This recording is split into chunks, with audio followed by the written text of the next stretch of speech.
Alright, kama kawaida. Hii hapa ni Asla FM na mimi niite Simon Bembe 5G. Kawaida yangu behind the camera amesimama Maros. So moja kati ya vitu vikali ambavyo tutakuwa navyo katika siku ya leo, tupo na Asla. Tutakuwa kuzungumza naye hususan ni full story ya maisha yake, ilikuwaje, alizaliwa vipi, elimu yake ya mpaka kufika leo yupo kwenye industry ya muziki, ana target gani, vitu kama hivyo. So cha kufanya ni kufollow account yetu ya Asla, user comment, subscribe, like, kushare na kucomment, vitu vitakuwa viko kabisa kinyama, utakuwa umetisha kika vikali. Bro, mambo vipi? Shwari. Mzima. Asla, tuanze na moja kati ya majina halisi ya familia uliopewa, zeni twende. Yeah. Yeah, mimi naitwa Imona Ilangi. Yeah, so unajua Bembe. Okay. Yeah. Imona Ilangi. Wewe ni mzaliwa wangapi kwenye familia? Watatu. Yeah. Na mmezaliwa wangapi? Baba mmoja, mama mmoja, ama kuna baba tofauti, umezaliwa mama yako, mwingine akazaliwa babake, vitu kama hivyo? No, si tupo watu 8 kwenye familia. Okay. Yes, tumezaliwa na baba mmoja, mama mmoja. Yeah. Na elimu yako ilikuwa vipi mpaka kufika hapa leo? Mimi nilimaliza kabisa, nilipata diploma. Okay. Yeah, nilimaliza shule. Yeah. Hebu tuangalie changamoto, misukosuko uliyokutana nayo katika primary. Okay. Hebu tuambie kwanza historia ya shuleni ilivyokuwa ya primary, then tuhamie juu. Shule kwanza mimi nilikuwa sio mpenzi sana wa kusoma. Okay. Yes, lakini mzee alinipaga juhudi sana ya kusoma, kwamba nikazane na shule na nini. Kila siku ananishurutisha niende shule. Ya changamoto ilikuwa ni kwamba nilifika darasa la 3 primary. Na sikutaga shule kabisa, kusikia shule. Waga nachelewa na nini, lakini mzee alinishurutishaga nini na nini nisoma mpaka nilikakuja kumaliza. Ni kwa sababu ya mzee. Sio kwamba nilisomaga shule mimi nilipendaga kumaliza. Okay. No. Kwa sababu ya vile mzee kila siku ananiambia soma na nini, elimu ni msingi wa maisha. Ndio maana nikasomaga. Sasa hivi nina cheti ndugu yangu. Kweli? Yeah. Moja ya vitu ambavyo ulikuwa unavipenda sana shuleni ilikuwa nini? Shuleni ilikuwa gani? Historia, yes. Kwa Kifaransa tunasema histoire. Ilikuwa naipenda sana yes. Yeah. Lakini kwa nini baba alitumia muda mwingi sana kukuforce ukasome? Kwa sababu nilikuwa sipendi shule. Ndio maana alitumiaga nguvu nyingi sana kunishurutisha kusoma. Na mimi nikaona no, mzee amengangania sana nisome, acha basi nisome nimridhishe, lakini mimi nilijionaga sipo kwenye shule kabisa. Yeah. Na baada ya kufika secondary, ukamaliza secondary ukaingia chuo kikuu ambayo tuna yani level ambayo ni ya kwenda kuingia form 3 hadi form 5, form 6 kule kwenda kumaliza. Okay. Hapa kuna vile vitabia kwa hapa kwetu kwamba lazima uwe na pay, uwe natoa kidogo hongo ili uweze kupanda darasa. Hapa ilikuwaje kwako? No, mimi nilikuwa sitoi hongo kwa sababu nilikuwa sipendi shule, lakini nilikuwa na akili ya kutumika. Okay. Cause vitabia vya kutoa hongo sijui kama vipo kwa sababu sikuwaigi mimi kutoa hongo. Yeah, so siwezi nikajua kama vipo. Mimi nilikuwa natumika bro, japokuwa nilikuwa sipendi shule, lakini nilikuwa natumika. Nilikuwa na jaribu kutumika na nini kwa akili yangu. So kuhusu hongo mimi siwezi nikaongolea kama uwe inatolewa. Yeah. Lakini hebu tujaribu kuangalia na ile nyingine, unatumika alafu kuna mtu anakupa backup, labda mwanafunzi mwenzako wa kike wa kiume. Wewe ulishi vipi na watu wa kukupa backup, ama ulikuwa unajifanya tu uko wewe mwenyewe unafanya mambo yako kama kawaida, ama ulikuwa una backup ya mtu? Yeah, wanawake walinipaga nguvu kubwa kusoma kwa sababu ninakumbuka nilikuwa na demu wangu ambaye nilikuwa na asipokuja bro, siwezi nikamalizia kwa sababu nilikuwa nataka yeye akija shule na mimi ndo namalizia mpaka nani sisi ameere tunaita ile. Yeah, so niseme ni demu wangu. Shout sana kwa demu wangu. Kwa alikuwa nakupa yani vitu vikali nini mpaka unakuwa na hamasa kwenda kusoma? Unajua mapenzi bo, yani ile kumuona tu ndio ilikuwa ni furaha yangu. Acha niende shule kwanza, niende kumuona demu wangu. So naenda nikimuona tu, yani hiyo ndio sawa, kwa sababu tukitoka naongea naye, tunaweza tukatoka muda wa mapumziko tunaongea, lakini pia muda wa kutoka kwenda nyumbani tunaongea. So yes, alikuwa ananipa nguvu kubwa na matamanio sana ya kwenda shule demu wangu. Yeah. Okay, safari yako ya muziki ilianza vipi? Safari yangu ya muziki, kulikuwa kuna mshikaji wangu alinishawishi sana kuingia kwenye muziki, kwa sababu nilianzaga kwenye kwaya, kuimba kwaya. Lakini pia unajua nikaachaga kuimba kwaya. Kuna mshikaji wangu akanambia, mzee wangu, wewe ukifanya kitu fulani, kwa sababu nilikuwa naenda kwayani, lakini nikija nakuja kuandika vinyimbo vyangu na nini, naanza kuwaimbia marafiki zangu.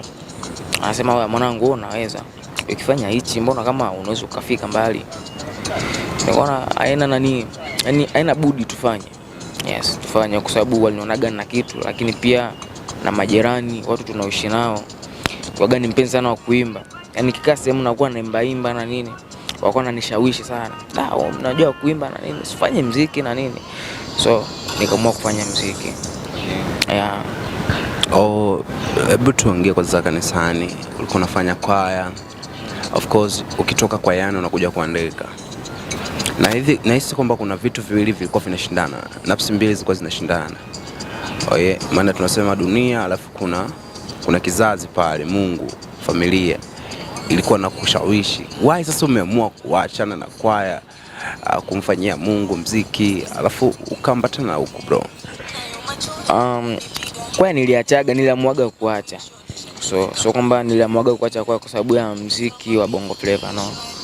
Niliamwaga before sijaanza kuimba Bongo Flava. Niliamwaga tu niachane na kwaya. Ndio nikaanza kufanya Bongo Flava na watu pia wakanishawishi kufanya. Yes. Ila so kwamba niliachaga kwa sababu ya nani? No. Kwa sababu Bongo Flava hapana. Yes. Na huyo mmoja kati ya marafiki zako aliyokuambiaga kwamba bro unaweza, na ni mmoja kati ya mchango gani aliyoweza kukupatia ukaona kwamba huu nikiendana nao nitafiti kwenye Bongo Flava? Kwamba rafiki yako ambaye aliona talent yako, aliona kipaji chako, ni mchango gani aliweza kutoa kwako ukahisi binafsi utafiti na ukaendana nao? Niseme mchango wake ulikuwa ni kuni motivate. Yes, fanya na hichi, lakini yes, huo ndo mchango mkubwa. Siwezi nikasema mchango mwingine labda kifedha na nini. No. Yes, alinimotivate kwa kiwango kikubwa. Yes. Na ukaambatana naye. Yeah. Familia baada ya wewe kuanza sasa Bongo Flava na kutoka kuachana na gospel kanisani ukaingia katika Bongo Flava, familia hii hali ilichukuliaje? Waliongeaga sana. So unajua wazazi wanajuaga kwamba muziki ni uhuni na nini. Waliongeaga sana, kwa hiyo umeamua kuacha kwaya uingie kwenye mambo ya kidunia na nini. Mimi nikaelekeza no. Hii ni biashara natumika. Siku moja nitakuja kuwa mtu mkubwa bro. Kwa sababu ya nani, ya muziki wangu. Nikaelekeza pale kidogo akaelewa, lakini huwa waelewi sana no. Yeah. Kwa muziki ulianza baada ya kumaliza shule ama ulianza kufanya muziki bado upo shuleni? Bado nipo shuleni. Bado upo shuleni? Yeah. Ndio maana ilikuwa vita sana na wazazi? Sana mzee wangu. Yeah. Kwa sasa baada ya kumaliza ukaanza sasa muziki rasmi ama rasmi kabisa ulianza kufanya na ukaanza kutoa ngoma, ilikuwaje hapo? Unajua kipengele ilikuwa ni kutafuta management. Yes. Maana Isgenga alinichukuaga kaniweka kwenye kundi yake pale, ilikuwa inaitwa Sokwe Music. Tukatoa ngoma moja. Na hisi haikuwa uploadiwaga kwa sababu ya management. Maana yeye alitoaga hela zake mfukoni, tukaingia studio tukafanya. So nilisumbukaga sana. Changamoto ilikuwa ni kupata management ambayo inaweza kunisupport, inaonyesha kipaji changu. Hiyo ndio changamoto ambayo ilikuwaga hivyo. Yeah. Kwa mpaka sasa hii vipi sasa, hebu wape sasa watu historia ile ambayo kidogo waelewe ulivyoaso katika muziki, kutafuta management mpaka sasa hii ulikosimamia ni engo gani, watu wakuelewe. Mi yani mwanzoni niliendaga Soko Music, nikafanya Soko Music, Rock Nation akanichukua na dogo fulani, akatoka kwenye kundi yake, tukafanya, ila kuna misunderstanding ambayo ilitokeaga kwenye Team Nation, ikawa imeisha Team Nation, kila mtu akaamua kujibeba kifya kwake. So hiyo pia tena ilikuwa gani changamoto, tena nianze kutafuta management ambayo itanisupport mimi kama mimi. So pale Team Nation ikawa imeisha, nikaamua kufanya. Kuna mabro walinichekigi sana kwa sababu ya Team Nation pale kuna video ambayo tulitoaga, kuna mabro wengi walinichekigi na hivi, lakini walikuwa hapo serious. Yes, kwa sababu unajua mimi yani kitu ambacho kilitukutaga Team Nation kilinifunzaga kitu. Yes, natakiwa nimtafute mtu ambaye yupo serious, ambaye anaweza kanipambania, management ambayo iko fit, nifanye nao kazi. So kuna mabro wengi sana walinichekigi sana tufanye na hivi, lakini nilionaga wapo serious. So Smart Gang kanichukua. Smart Gang ambayo nipo sasa hivi ni label. Wakanichukua mdogo wangu, nataka nikusupport. Akanithibitishia kabisa atanipambania na nini. Nikaona basi akanithibitishia, unajua kuna mtu bro anaweza kukudhibitisha vitu fulani, akakuonyesha mdogo wangu iko hivi, ukamwelewa, ukaona yes anaweza kanipambania. So Smart Gang kanichukua mpaka sasa hivi nipo Smart Gang, tunafanya kazi bro. Nipo Smart Gang hivyo. Okay, Asla, Smart Gang ni mwaka gani iliweza kukuchukua, na je tayari ameshafanya makubaliano yoyote na Smart Gang? Smart Gang ilinichukua ilikuwa ni mwaka jana ikanichukua, lakini kusumi mikataba siwezi nikaongelea tumesaini vipi mimi na Smart Gang na lakini Smart Gang inanipambania, wana imani siku moja nitakuja kuwa msanii mkubwa. Mpaka muda huu bro nipo Smart Gang. Kwa hapa Tanzania Smart Gang imesimamiwa na nani, na makao makuu ya Smart Gang iko wapi? Makao makuu kwamba ofisi ya nani ya Smart Gang? Ofisi ya Smart Gang ipo NA na imesimamiwa na Maros. Designer huyo. Yes, Maros ndo mkurugenzi, niseme ndo mwenye Smart Gang yake. Na mpaka kukutana na mkurugenzi mkuu wa Smart Gang, ilikuwa vipi kwanza mpaka aje kukute ama wewe mtafute? Ilikuwaje wewe kati yako na mkurugenzi wa Smart Gang? Alionaga kazi zangu toka nipo Team Nation, akaniita mdogo wangu njoo tufanye kitu fulani. Nikaja tukatoa ngoma ya kwanza. So in short yeye ndo alinichekigi kwamba tufanye kazi.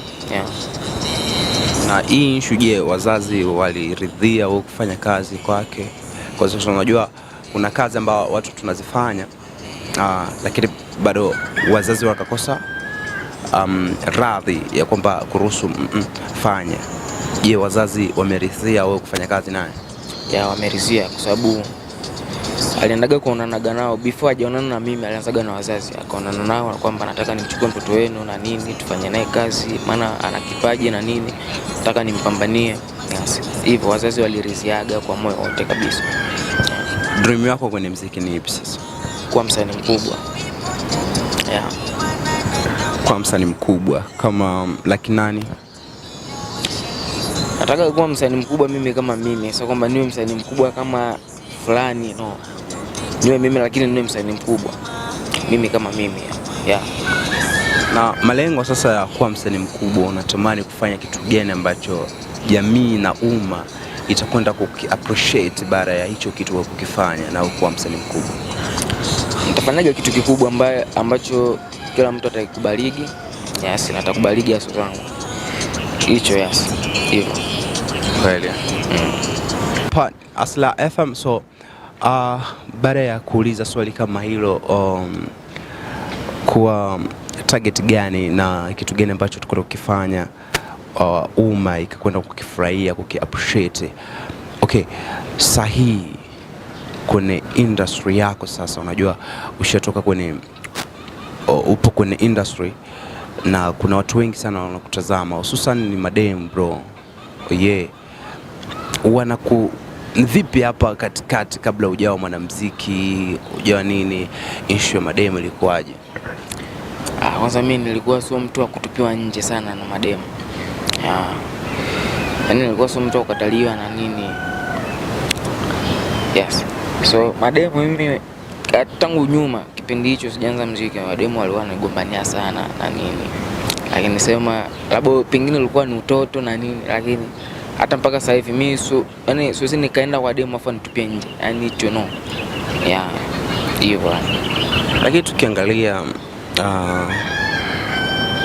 asilimia kubwa sana mademu hapa wakiwa na brand huwa hawataki sana kuwa na mtu mwenye brandi ya chini.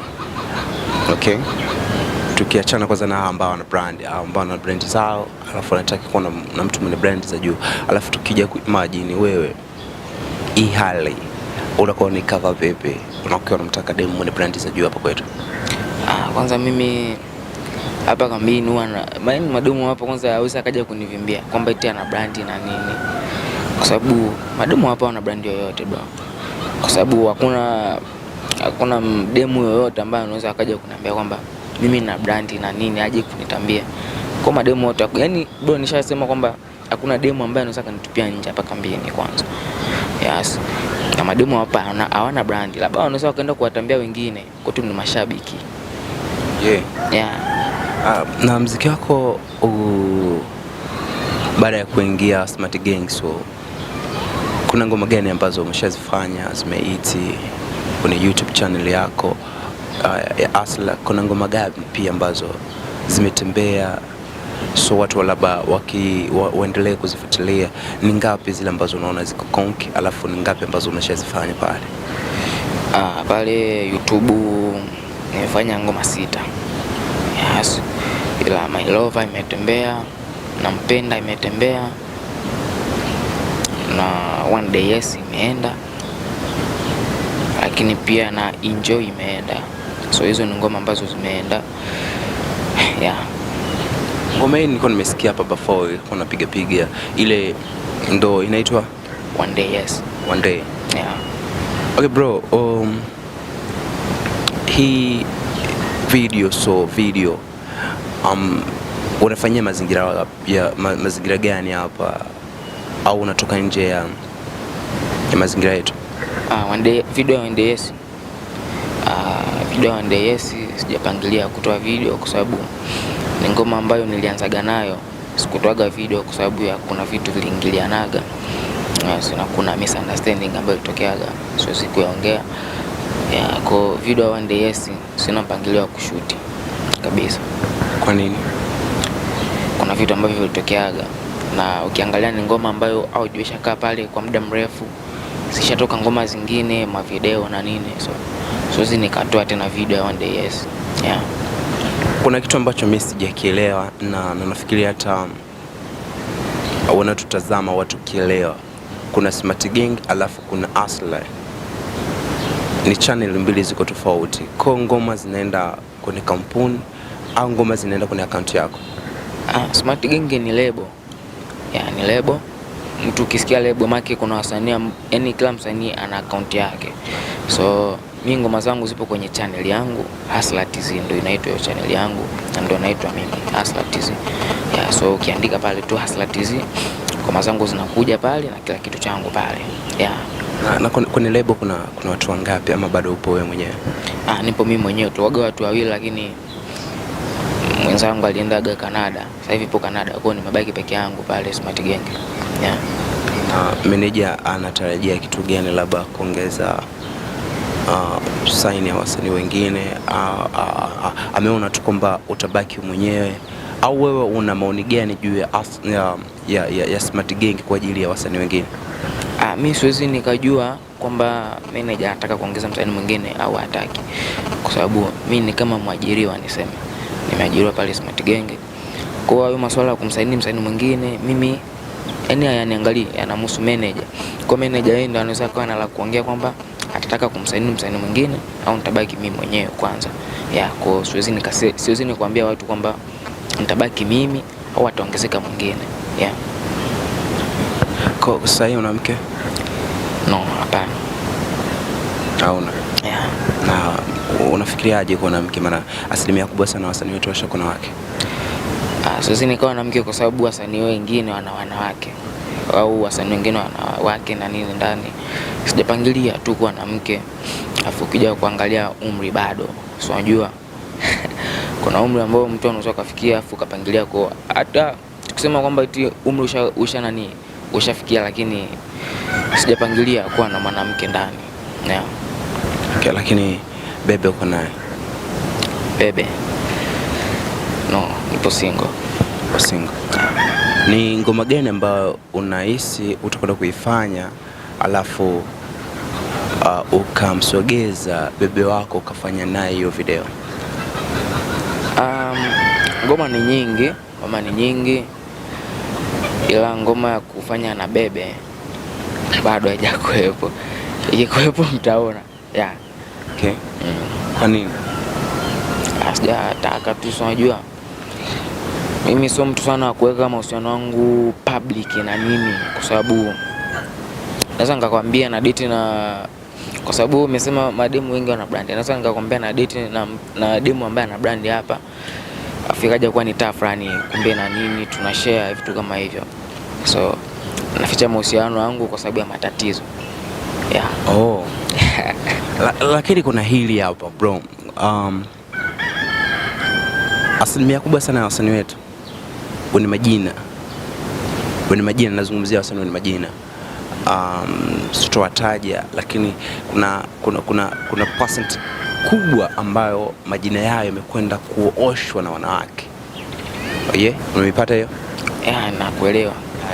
Imekwenda kuoshwa na wanawake. Kwa nini wewe usitafuti mbinu, maybe mtafute demu mwenye jina au mtangaza uko naye, ili fans watu ili waweze kufuatilia muziki wako kwa kasi zaidi kama vile alivyofanya Diamond kwa Zuchu? No, unajua kila mtu ana mbinu zake. Sasa kwenye muziki kila mtu ana mbinu zake na plani zake. Mtu unusuka plani hichi kwamba kitanitoa na hichi. So mimi sija plani kwamba kumtafuta demu kwamba ili anipush. No, sija plani hivyo. Mbinu zako sasa zitakuwa zipi? Maana msielewi bro. Mbinu zitaonekana. Mbinu zitaonekana kwa sababu bado nafanya kazi. Watu endelee kunisupport. Mbinu zitakuja bro, zitaonekana pia. Lakini kwenye hali ya utungaji nyimbo, wewe unapata kipengele wakati gani wa utungaji? Unajua utungaji pia iwa inahitaji uzoefu. Ukishakuwa mzoefu, lakini kama bado umeanza hapo ndio kunawaga ugumu. Lakini ukiwa mzoefu nasi huwa hakuna changamoto yoyote kwa sababu ushazoea na hivyo. So mimi wasipati kipengele chochote kwenye utungaji wa nyimbo. Ni ngoma ngapi ambazo umetungiwa na kampuni alafu ukaziwakilisha? Hamna ngoma yoyote ambayo nimetungiwa na kampuni. Kwa sababu ngoma zote mimi naandika mimi mwenyewe. Zote unaandika mwenyewe? Huenda watu wakatamani wasikie zile punch and fork zako ambazo unazipigaga kwenye nyimbo. Kidogo tu ya kionjo kwenye some ya nyimbo zako. Jaribu kutafuta verse moja kali nini ambayo kuweka watu wawe kidogo ups. Unajua tumeongea vingi sana. Kwa jaribu kuachekesha kidogo mioyo yao. au nyota yangu mbutu, sio wa kupata mina kata tamaa, Mola nipela nguvu, niwe kinara ni mtunze mama na minione, ananyanyasika akisoma sikini, doa zangu zifike uko ulipo, nionekane mtani, najipa imani kesho ipo ntatunukiwa na natamani, malengo yangu yajetimia, maisha ni fumbo, jambo hili ninapitia. Ya bro, imetosha. Bwana, huyo ndo Aslay. Umesikia sauti yake mwanangu, sauti nyororo. Ya mwanangu, sauti imekaa sana. Una kipaji bro. Yeah, thank you. Hiyo sauti kama nimesikia, nimeipata, hata kama sijui kuimba, lakini sauti ina kishawishi ndani yake. Yeah, sauti na ushawishi mkubwa kwa sababu ya mazoezi. Si unajua kuna mazoezi yale ya sauti, kufunga sauti na nini, something like that. Okay, kuna vipaji ambavyo vinunuliwa na watu baada ya kusikilika. Kuna watu wanahitaji kuchukua maybe baada ya kipaji chako kuenda viral, wakasema oh no, tunataka tumchukue yule dogo Aslay aingie hapa Nairobi, tumdhamini sisi kama sisi. Hii hapo itakuwa vipi wewe na watu wa Nairobi, maybe Tanzania kule Dar es Salaam, au nchi yoyote, au msanii yoyote yule mkubwa, kwa sababu nataka nimfanyie backup huyo dogo, wewe Aslay alafu Smart Genge na hao, itakuwaje hapa? Jaribu kuweka watu wapate kuelewa hali. Kwanza mimi sijajisimamia mimi kama mimi na uongozi, so itabidi watu waongee na uongozi waelewane, maana uongozi ndio unaweza kaniruhusu mimi kwamba Aslay tumekuachia nenda Nairobi ukafanye na nini. So mimi siwezi nikawa na la kuambia kwa sababu na uongozi, wataongea na uongozi hivi uongozi watawapa vipengele, wakifitimiza basi naweza nikaenda. Kwa upande wako, yani kinyume kwanza na uongozi kwanza, yani kwa haraka unaweza kana nini ambacho unaweza kaamua kwa direct? Mimi siwezi nikawa na cha kuamua kwa sababu wakija kama hivyo sasa nikamwambia mimi no, Aslay na uongozi kwa muongee na uongozi wawape vipengele, nikikubaliana basi nitachomoka. Yeah. Aslay hapa, Aslay Buja, asilimia video zako zote ziko pale, lakini ngoma zako zinafanyika hapa. Kwa nini video ziende zifanyike mjini alafu ngoma zifanyike hapa Tanzania? Unajua kila kitu ni mipangilio.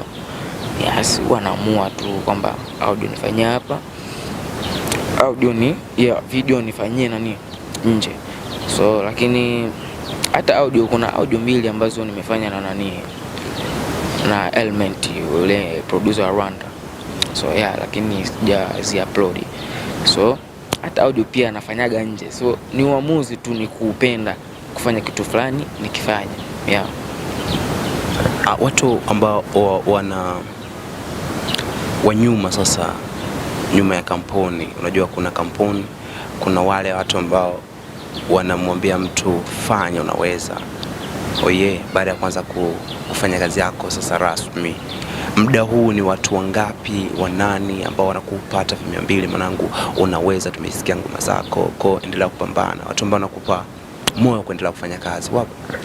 Wapo. Sasa ndugu zangu wa Marekani wananicheki, mdogo wangu nimependa ngoma yako fulani, tumia namba yako na nini M-Pesa, hivyo ananifanyia kitu kidogo. Mdogo wangu hii hapa, chukua hata chai unafanya. Wapo watu ambao wananipaga za chai kwamba mdogo wangu unafanya na nini. Okay. Okay, sasa hii ukipata nafasi ya kwenda WCB, okay, kuweza kufanya nini interview, au ukaingia Clouds au ukaingia popote, ni nini ambao unaweza ukatamani kuomba kwa Watanzania wote kwa ujumla ambao watakuwa na kusikia siku hiyo maybe? Naweza nikaomba support sana, so wani support mdogo wao nifike mbali, kwa sababu na kipaji naweza nikaonyesha kipaji changu, na wenyewe wakanisupport. So kitu kikubwa naweza nikaomba support, wani support, yes. Yeah. Wakupe support. Lakini unatamani nini sasa unatamani nini kwa watu ambao wanaokucheki kwenye inbox, lakini kwa watu wakubwa ambao wamepiga hatua ya muziki kimataifa? Watu wanaonicheki inbox kwanza nawapenda sana na nashukuru kwa wanachonifanyia, lakini pia kwa wasanii wakubwa watu support, na sisi tuna vipaji, tunatamani kufika zile sehemu ambazo wapo, yes. Kwa kikubwa tu support na sisi tufike mbali, maana tuna vipaji, tuna matamanio ya kufika mbali na sisi. Yeah. Producer wa Uganda, ngoja kwanza, umesema Rwanda? Yes. Umepaingiaje pale mwanangu? Unajua kipengele jao sana pale. Management ndio ilifanya huo mchakato, mimi nikaenda tu kukamilisha. Yes. Wanafanya mambo yao machekecheke vizuri. Wenyewe ndo aliongea huko, mimi nilikuja tu kuambiwa kwamba nifanye hichi na hichi, nikafanya. Wenyewe wakamaliza huko na ngoma ikapatikana hivyo. Lakini juzi kati nilijaribu kutembelea moja ya kikao ambacho Aspat Genge alikuwa nacho, na kwa ngoma moja ambayo inazungumzika pale kuna effect ambazo zimeingiliana alafu haziko poa. Hii kwa vipi? Effect ambazo zimeingiliana kwenye ngoma, yani kuna zile sauti ambazo unakutana effect zimewekwa nyingi sana alafu ngoma inakuwa hiyo hapo ni kwa sababu kwanza producer ambaye ananimixia hiyo ngoma, kwa sababu ngoma yenyewe ni collab. Yes, producer ambaye ananimixia hiyo ngoma ndio aliongeaga hicho kwamba effect. Sasa mimi sio producer, ndugu yangu. Mimi nilipewaga data nikamtumia. Kwa hiyo mara kwanza nilipomtumiaga data aliniambiaga kwamba yes. Mara kwanza aliniambiaga sijui atoe autotune na nini huko ambako nimerekodia, atoe autotune kwamba nimtumie data hivyo. Nikaenda nikamtumia akaikubali, yes, hii ndio sasa nitaifanyia kazi. Lakini pia ilikuwa ni jana jioni alinipigiaga simu akaniambia kwamba kuna sauti ambazo zinajirudia. Akaniambia kwamba nimwambie ule producer ambaye nilirekodiaga amtumie sibini na nini. Mimi nikampa namba ule producer waongee, kwa sababu ndo anaweza kuelewana vizuri. Kwa hiyo nikampa ule producer namba, wakazungumza wao. Kwa hiyo kila kitu kipo sawa, tusubiri tu collab yetu kwa hamu. Hiyo collab ulifanya na nani? Nitatangaza ikikamilika. Wakati ukifika nitatangaza kwamba collab nilifanya na nani. Na wasanii wa hapa sasa ambao tunasema ni kizazi, familia yetu, tunatamani kufanya na nani? Unatamani kufanya na nani hapa kwetu? Hapa kambini. Natamani kufanya na wote wanaofanya vizuri. Yes. So hivyo siwezi nikasema kwamba natamani kufanya na, so yote anayefanya vizuri hapa kambini natamani kufanya naye collab. Okay, Asla, msanii Asla TZ natamani kufanya na yoyote kambini ambaye anafanya vizuri. Na upande wa kike hapa kambini kuna sister fulani ni Mrundi. Yes, nilisikiaga anaimba vizuri, so nilipendaga. Huyo ndo ambaye niseme natamani kufanya naye. Kweli? Yes. Bro, kuna something ambayo nataka kidogo nielewe kutoka kwako.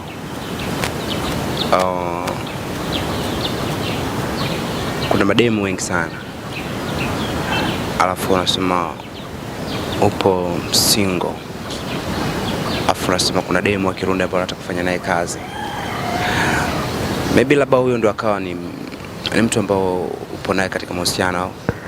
Hapana, so huyo demu nilisikiaga nyimbo yake, nilikuwa nipo studio. So producer alipigaga ngoma, alifanyaga kama na vibration music, kama ndo vibration music. Yes. So nilipendaga alivimbaga pale kwa sababu alimbaga kitu cha kitofauti na mademu ambao huwa nawasikia hapa. So nilipendaga, nilikuwa na matamani, yani nikatamani sana kufanya naye. Nikamuuliza producer demu ni wapi na nini, akanielekeza. Akaniambia tu nikitaka kufanya tutafanya naye, lakini vitu zangu vikikaa sawa tutafanya. Okay. Yeah. Lakini ripoti tayari ishafika katika Baraza Kuu la Smart Gang. Nishalifikisha, wenyewe waliniambia tu ni mimi sasa nikiwa tayari tufanye, lakini bado sijaona kama kuna umuhimu sana wa mimi kuiwaisha hiyo kazi ifanyike, lakini itafanyika siku hizi. Kweli? Yes. Okay. Ni nani na kipi waga unapendelea kwenye maisha yako? Mimi napendelea sana muziki na kuimba sana. Yes, hivyo. Hujawahi kufika kwenye vilabu labda maybe? No, hapana. Sijawahi. Au kinywaji? Vinywaji natumia, lakini so pombe, no. Natumia vinywaji tu vya kawaida, soda na nini. Yes. Kuna shows zinaandaliwa, kuna EP zinaandaliwa za kibabe, na kuna ambao walianza muziki tu wakafanya vikubwa, lakini hatujaiona show yako, EP yako. Hii inakaje? Show na EP vitakuja, lakini sijapangilia kwamba vitakuja lini. So nikipangilia nitatangaza bro. So nitatangaza na kila mtu atajua kwamba Hustler sasa ameandaa EP au ameandaa show. Yes. Kwa kila kitu kwako lazima kipite kwenye mpangilio. Mpangilio kwanza, mtu pangilie kwanza. Kwa ukija ukurupuka bro, utakuja kufanya kitu ambacho yani sio kizuri, afu utakuja kujilaumu baadaye. So kitu kizuri ukipangilie kwanza, ukikalie chini, ukifikirie ndio ukifanye. Yes. Hakika. Buja pale Burundi, ukiingia pale, ukiingia location, wangapi waga wanakukubali, na ni director gani ambaye ushawahi kufanya naye pale Buja akakukubali akakupatia salute mwanangu? Nilifanyaga na SB Brand. Yes. Alafu pale kuna wana wengi, si unajua Burundi. So kuna sehemu tu kuna mshikaji wangu fulani ambaye ni wa Burundi, alitokaga huko, lakini alipiga ngoma yangu sehemu watu walipendaga sana. So unajua mademo ya Kirundi na nini. Alafu kuna watu wengi sana Warundi alinichekiki, basi sijui mdogo wangu na nini tufanye, lakini Burundi sikukaaga muda mwingi sana. So ndio maana sikukujaga nafanya nao. So kwamba eti niliwavimbiaga na nini, no. Yes, muda ulikuwa ni mchache.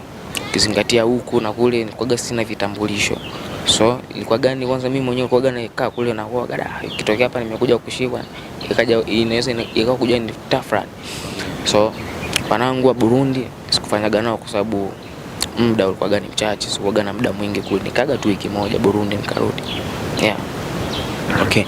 Lakini kuna baadhi ya wasanii walikuchekea inbox wakakwambia oya tufanye ngoma. Wasanii wa Burundi lakini Abuja. Na nani ambao unaweza kwa haraka ukafanya naye kazi pale? Maana kuna sijui nani huyo jamaa mdogo mfupi jamaa nani yule alipiga ile ngoma ya tuachane naye. Okay, nani kabisa akija tu direct hapa bro, hebu shuka Buja mimi tufanye ngoma, na ukashuka Lolilo. Yes, Lolilo naweza nikashuka mapema sana. Yes. Kuna kiasi kikubwa sana ambacho unamkubali sana yule jamaa. Namkubali, anafanya vizuri. Yes, namkubali mno. Bana. Poa. Lakini video zako, kuna baadhi ya video ile ambayo ya siku hizi nafikiri umeachia siku hizi kama hujashaachiwa ile. Okay. Kuna demo ambayo uko naye vision pale. Ule demo ni kama na sura hivi ya kutoka sehemu za mbali kama Sauza. Ulimpataje ule demo? Ule demo ni wa Uganda. Yes, demo ni wa Uganda. Kabla tujaenda Burundi tulimwambiaga sisi ashuke Burundi tufanye naye, kwa sababu ni demo ambayo huwa anatusupport kwa kiasi kikubwa, afu huwa ananikubali mno. So akataka kwamba ashiriki kwenye ile video. Tukampigia simu, management yangu ikampigia simu kwamba nishuka na nini, kwa sababu alisemaga mwenyewe kwamba nauli yangu mimi na sijui na nini. Yes, tukamwambia basi shuka tufanye. Akashuka Burundi akatusubiri, tukafika tukafanya. Kwa mwanangu ile demo ni wa Uganda. So namuona pisi kali na nini. Yes. Kwa nini mchukue yule na wakati pale kuna mademo wengi alafu ni pisi za kuonekana? Yes, kuna mademo wengi, lakini ule demo aliombaga tufanye, na nikaona ni mtu ambaye ananisupport na nini, ananisupport kwa kila hali. Lakini pia yeye mwenyewe aliongea atajilipia nauli mwenyewe. Kwa mimi nikaona kumbe sio gharamika kitu chochote na mtu ametaka tufanye for free. Nikamwambia basi njoo tufanye, akaja tukafanya. So sio kwamba sikutaka kuachukua mademo wengine pale Burundi tufanye nao, lakini ni vile huyo demo alitakaga mwenyewe, afu nikizingatia demo mwenyewe upo mbali na ule atajilipia mwenyewe na nini kila kitu. Kama basi shuka tufanye mzee.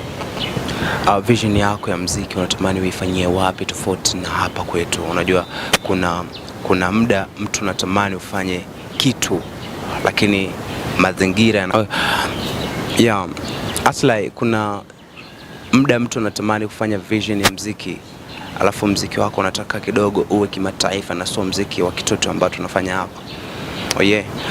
Kwa vision yako unatamani ufanyie muziki wapi haswa tofauti na hapa kwetu? Muziki wa kwenda kimataifa uchagui sehemu kwamba ufanyie sehemu. Unaweza uko hapa afu ukapiga muziki ukaenda kimataifa. So mimi popote tu nitakapofanyia muziki hapo hapo pana nifiti nifanye sawa. Management ikitaka tutoke nje hapa sawa. Lakini mimi sina sehemu kwamba ambao huwa naona kwamba nikifanyia hapa ndo muziki utaenda kimataifa. Kwa sababu muziki wa kwenda kimataifa uchagui sehemu. Yes, hivyo. Lakini una hata ndoto ya kusema kwamba mimi nisimamie sehemu fulani, engo hii nikifanya nitakuwa kidogo naenda sana? Muziki wa kwenda ni bro, kama nilivyosema, muziki wewe mali ambako naona kwamba nikisimamia hapa, yani tofauti kwa muziki, yani mimi nisimamia hapa engo hii, yani kila kitu ambacho nitafanya kitakuwa kinatembea sana. Sasa mjini, yes, mjini kama Dar es Salaam, kwa sababu kule utapata connection tofauti tofauti. So unajua mjini bado watu ni wengi ambao wana connection tofauti tofauti. Kwa muziki kidogo nikifanyia mjini pia inaweza kanisaidia na yenyewe, kwa sababu kule nitapata connection tofauti tofauti ya watu tofauti tofauti. Ila mjini sana. Okay, mjini sana ndio natamani ufanye kazi yako. Kinyume na muziki, elimu, kazi ambazo unazifanya ni zipi? Kazi mimi sina kazi yoyote tofauti na muziki. Na focus sana, naweka nguvu nyingi kwenye muziki. So sina kazi nyingine tofauti na muziki, nisiongope hasa.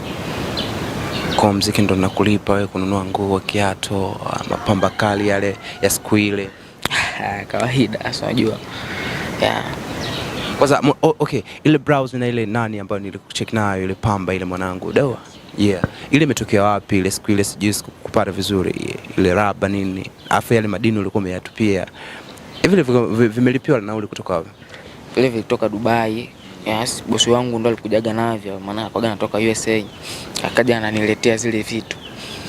Kwa vile vitu mwanangu sio vya hapa kabisa. Vile vya Dubai mzee wangu. Yes, kutoka Dubai. Bosi wako yupo USA? Yupo USA. Kitu cha kuambia watu sasa. Unaambia watu nini? Mafansi wako unaambia nini? Ili waendelee kukufuatilia, ni kitu gani ambacho watamani kukipata kwako? Welcome bro. Mimi mashabiki zangu nawapenda, lakini pia waendelee kunisupport. Nitafanya vitu vikubwa bro. Nitafanya vitu vikubwa. Kikubwa tu support yao na wapenda sana pia.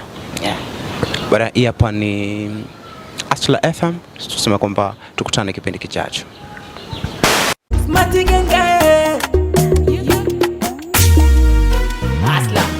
Abikwangarie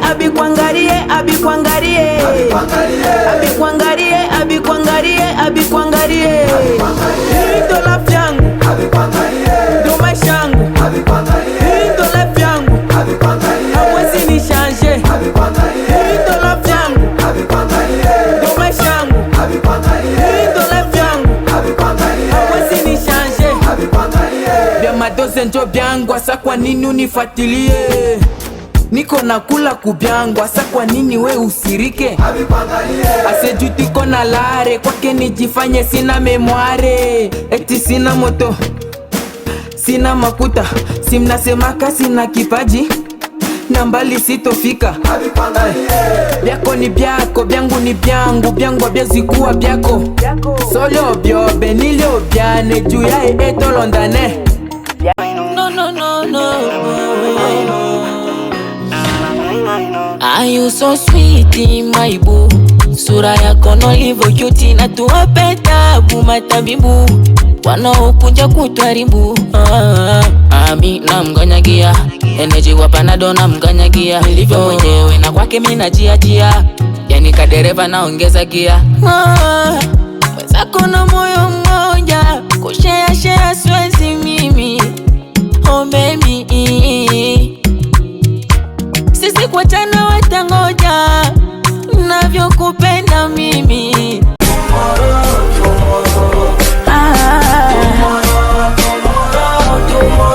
Temuna mapenzi sina, bora ninjoi kupare.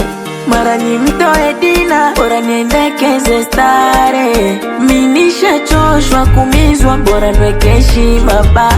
Mapenzi yananipotezea muda, enjoy life kufa kwa njaa.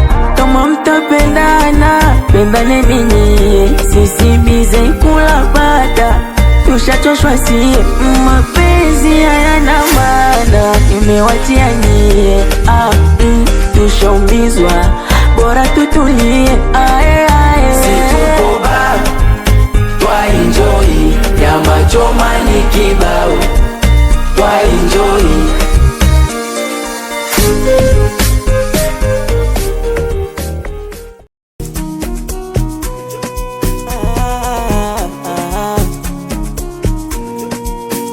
Nyota yangu butu, sio wakupata mina kata kama. Mola nipela nguvu, niwe kinara ni mtunze mama. Nami nione, nanyanyasika kisoma siwa zangu zifike.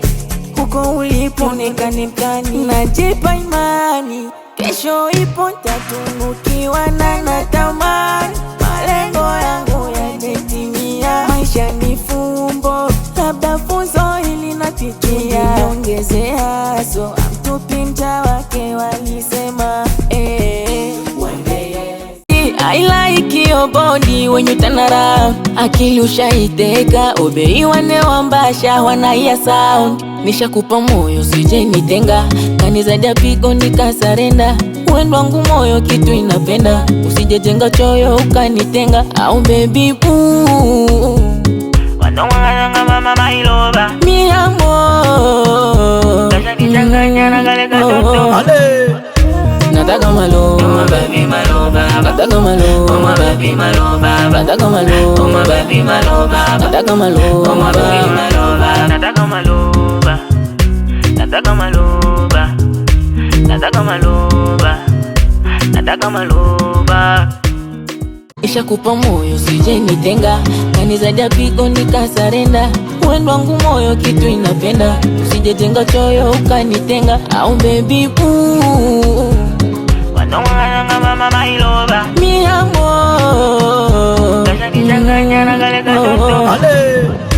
Nataka malo, baby maloba. Nataka malo. Ona batoto bafananaki, eti mbuzi ujui kuimba, kazi mtani tu ni mulomo.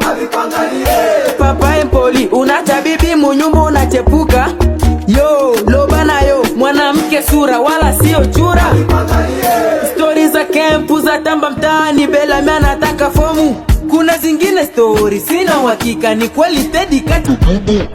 Byako ni byako, byangu ni byangu, byangu abyazikuwa byako. Solo byobe nilio byane, juu ya eto londane. Byobe tabina babyane, byane tabina babyobe. Byobe tabina babyane, byane tabina babyobe. Abikwangarie, abikwangarie, abikwangarie. Abikwangarie, abikwangarie, abikwangarie. Ndo la vyangu, ndo maisha yangu. Ndo la vyangu, hawezi ni changer. Ndo la vyangu, ndo maisha yangu. Ndo la vyangu, hawezi ni changer.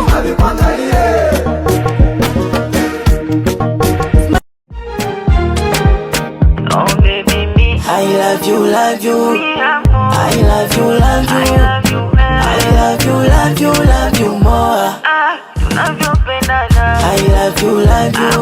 I love you, love you. I love you, love you, love you more. Wakazarishwa maipu, uwapa napenda, napenda, napenda. Ananilekeza, napenda, napenda. Na kwa kesha kula mimi, napenda, napenda. Ananilekeza, napenda, napenda.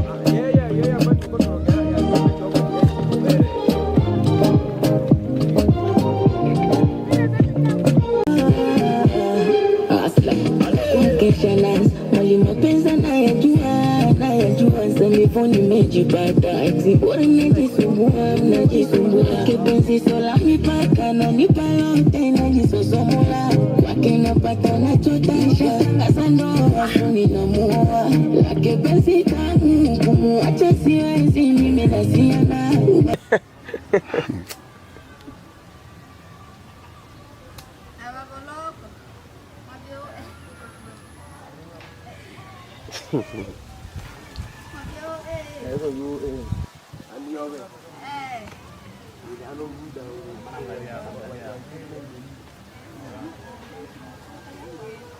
Tuwapigie kwanza simu kwanza kabla ya kukutana na viongozi kwa sababu mimi naamini watauliza tu kutokana na viongozi. Maana ndio muongozo alishika kautaka.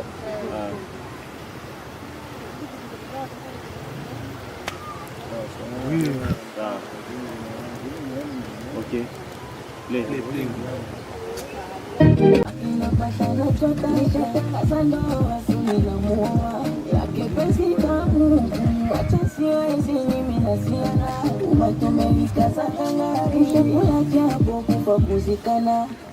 Sifa za kile kwa yaliyopita. I love you, love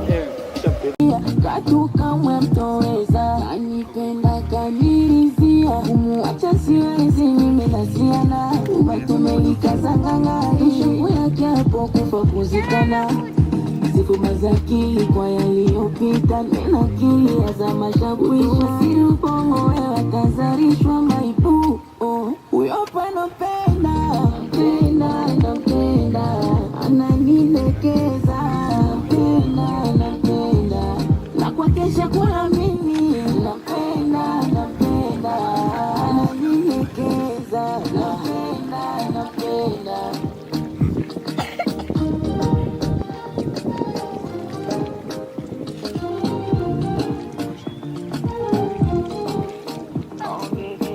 I love you, love you. I love you, love you. I love you, love you, love you more. I love you, love you. I love you, love you.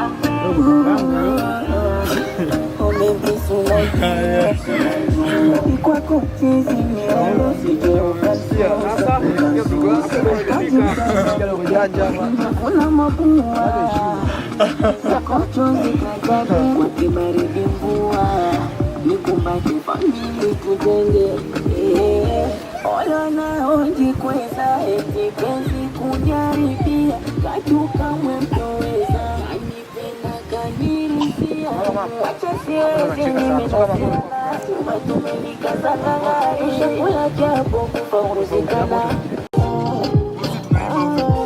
Wali msali. Asla. Kwa kesha nas, mwali mapenza na ya juu. Nyinyi mnapiga mastori huko nyuma tu. Nyuma na kamera.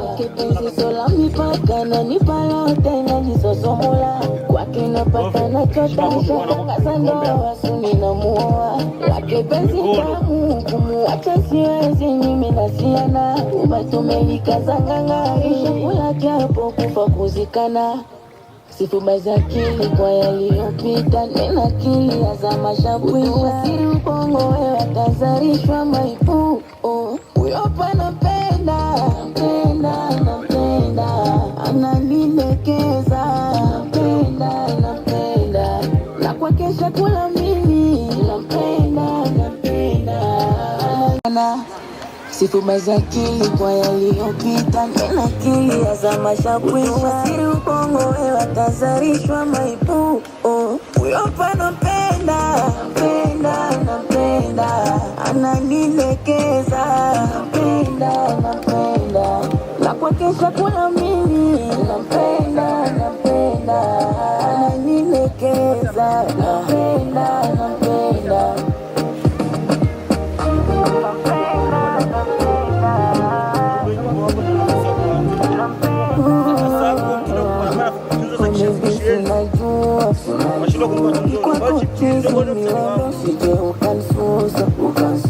Mashikaji mtana niteke usingevuna mapua.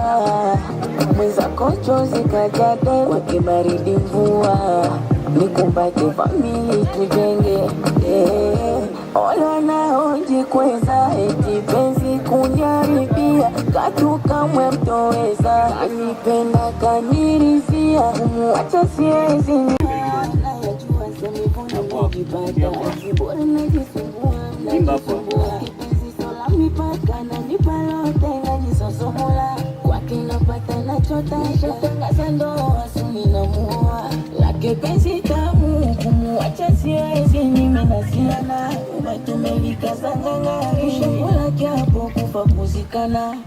sifuba za akili kwa yaliyopita, nena akili ya za mashabuisha. Siri ubongo wewe atazarishwa maipu. Uyopa napenda, napenda, napenda. Ananilekeza, napenda, napenda. Na kwa kesha kula mimi, napenda, napenda. Ananilekeza, napenda, napenda. Na kwake mimi najiachia, yani kadereva naongeza gia. Wenzako na moyo mmoja, kushare siwezi mimi. Oh baby, sisi kwa tano watangoja, navyokupenda mimi. Oh baby, nishakupa moyo sije nitenga, kani zaidi ya pigo nikasarenda.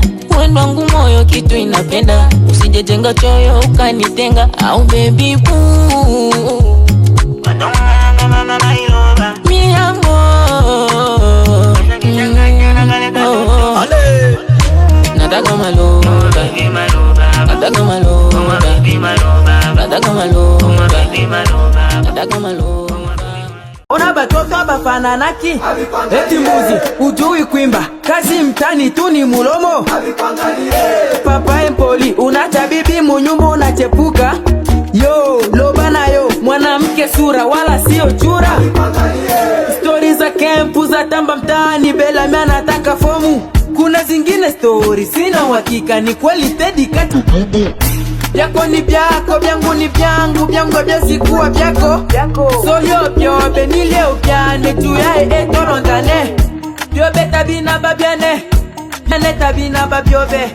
Byobe tabina babyane, byane tabina babyobe. Abikwangarie, abikwangarie, abikwangarie. Abikwangarie, abikwangarie, abikwangarie. Ndo la vyangu, ndo maisha yangu. Ndo la vyangu, hawezi ni changer. Ndo la vyangu, ndo maisha yangu. Ndo la vyangu, hawezi ni changer.